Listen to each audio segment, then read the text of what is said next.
back to Believe in Baylor. I am Alvin Cowan, your fearless host, actor, writer, podcaster, and washed-up quarterback.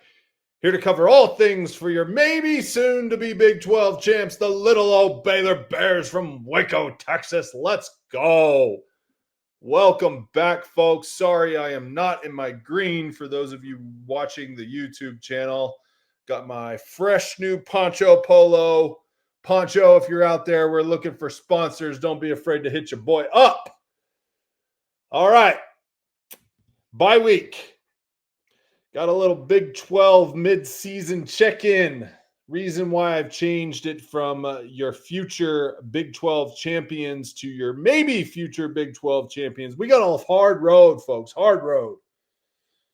A lot of parity out there. Big 12 is notorious for upsets and shakeups. Midseason, I thought there might be a runaway leader. But which teams are punching above expectations and which teams are underperforming?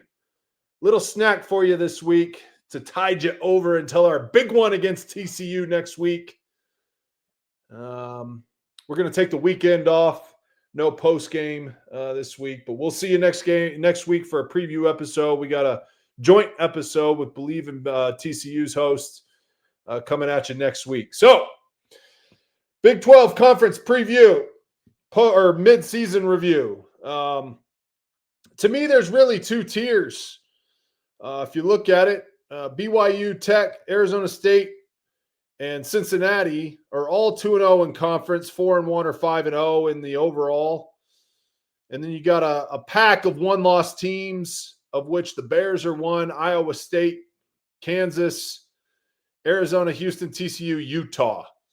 I'm not quite sure that I think that Arizona, Houston, and Kansas are real contenders yet, but I'll go ahead and give Iowa State, Baylor, and TCU as tier 2 teams, maybe Iowa State and just Baylor, depending upon the outcome of next week's game. So separation forming, top segment, BYU, Tech, and ASU have had clean conference starts. I think Baylor's in that second tier with Iowa State. Solid, but some challenges that we have to overcome. Teams like K-State, Oklahoma State, Colorado, they're out of it. So, yeah, I'd say of the two teams that I would have to say, obviously, that are overachieving, it's Tech and BYU. I don't think that's any surprise to anybody in the sense that, they weren't – Tech and BYU weren't necessarily the overwhelming favorites in the Big 12 to start the season, and they are certainly on the fast track now. I think K-State and Oklahoma State have probably underperformed. Obviously, Oklahoma State has fired Gundy. They're 0-2 in conference and 1-4 overall. But I have a few thoughts on all the tier 1 and tier 2 teams, or at least most of them. Baylor I'll save for last because, frankly, this is my podcast and it's about Baylor football. So we'll save the best for last. Arizona State, they play Tech in 2 weeks. That to me is a de facto play-in game for the Big 12 championship. And then they obviously have to get by Utah this week. I know I'm pumping Utah a lot. They're 1-1. In the conference and 4-1 overall. I just think it's a tough team. I like their head coach. I think they play tough defense. It's a tough physical brand of football, and they can beat you any Saturday. So it's not a gimme. I'm not saying that I think they're in the upper echelon of the Big 12 this year, but I do think they can beat anybody on any given day, and that includes Arizona State this week. So Utah this week, play Tech in 2 weeks, and then they got Iowa State down the road. That's basically what's left on Arizona State's schedule. And frankly, I think that they could get in with one loss. So they got to go 2-1 in those 3 games and win out otherwise. And I think they're probably in the Big 12 championship. Tech, they got Arizona State on the flip side of that conversation in 2 weeks, BYU down the road. And honestly, they should win out. Tech is probably the favorite in the Big 12 at this point. They're certainly playing the best football. They certainly have the most money. But I think things do get a little bit interesting if they were to lose to Arizona State. But if they handle their business, they are in the Big 12 championship and probably the favorite and maybe in the CFP. Cincinnati, Pretty big surprise. They play Utah, Baylor, and BYU. That's it, and currently have no conference losses. They have a real path to the Big 12 championship. Maybe the easiest path of the contenders.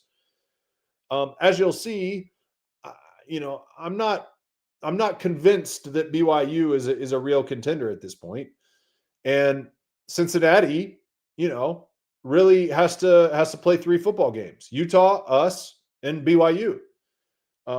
Again, none of those are cakewalks, but they're undefeated in conference at the moment, and 4-1 overall. So, we'll find out if they're a very good football team or not. But BYU, I'm calling them fool's gold right now. I was all over them in preseason after they lost Retzloff to Tulane, but they far oh boy.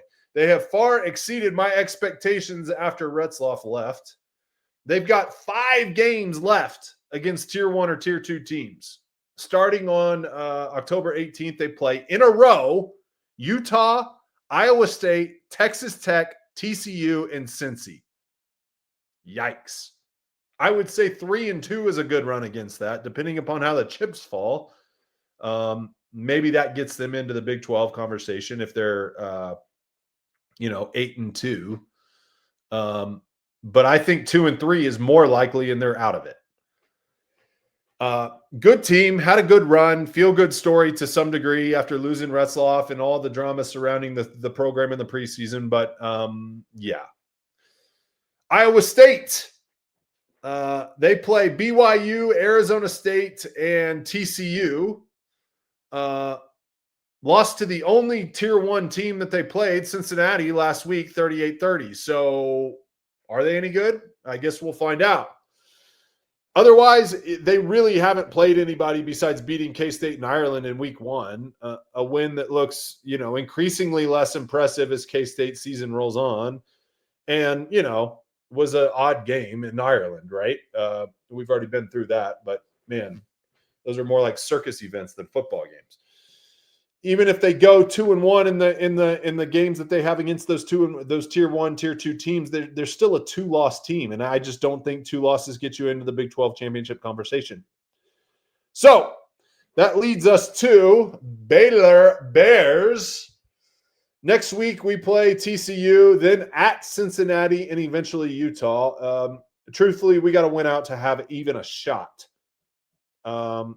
In my opinion, there's going to be 2 1-loss teams. And at the very minimum, you got to go at least 2-1 and win every other game. Even that, I don't think gets you in as the Baylor Bears. Because if we go 2-1 in those games, that puts us at 6-3, call it, 9-3, 10-3. And it's just too many Big 12 losses at this point. So our only shot is to really win out, in my opinion. But even that, I think we're probably out. The race is really between, at this point, Tech, Cincinnati, and Arizona State. Whichever one of those comes out with 0 or 1 losses, those are probably the teams that are in it. Just eyeball test, my personal opinion, I think Tech beats Arizona State. Cincy might have 1 loss. Let's hope it's at Baylor. And that puts them at 1 loss. So I'm not sure who wins the 1-loss tiebreaker between Cincinnati and Arizona State. But I never, ever, ever thought I would say this in the preseason. I'm going to predict a Tech and Cincinnati Big 12 championship. That's wild.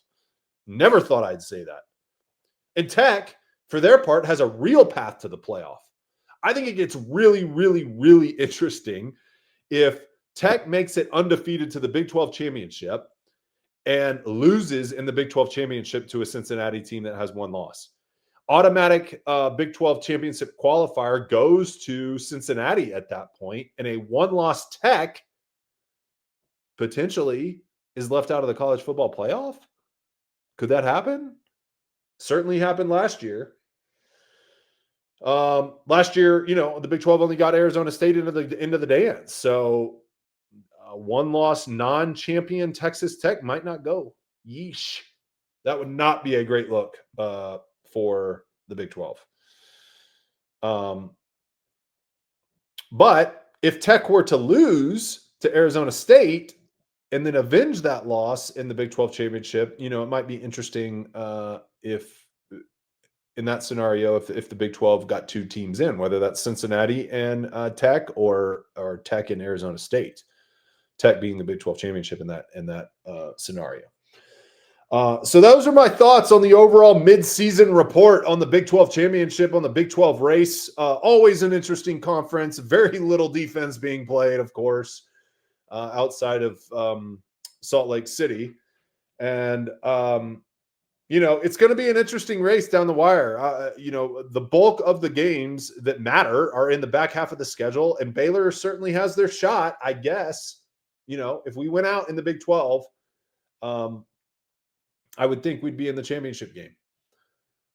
That's a hard road against with this team. I just, offensively, I think we're elite. Defensively, I just don't think we've made it there yet. And I just don't see us stumbling before, the end of the season to put us in another Big 12 loss. So also this week, just want to acknowledge Jacob Redding, named the Bullsworth walk-on of the week. Fun fact for you, JC, my boy JC, who walks on water, was named a finalist for the Bullsworth Trophy in 2024. Bullsworth Trophy goes to the best college football player who started his career as a walk-on. And they are watching Baylor football down there at the Bullsworth. Gotta love them for that. Thanks for tuning in. Thanks for watching Baylor football. Little short bite this week. As I said, we'll be off this weekend and we'll resume with a big one next week against TCU. Can't wait to see you. Thanks for listening. As always, follow me on all the socials at the Alvin Cowan. We're posting all kinds of fun stuff, including some short films and some of the acting stuff. Your boy was on Monster. Make sure you check out Monster. All right, that's all I got. Until next week, sick 'em Bears.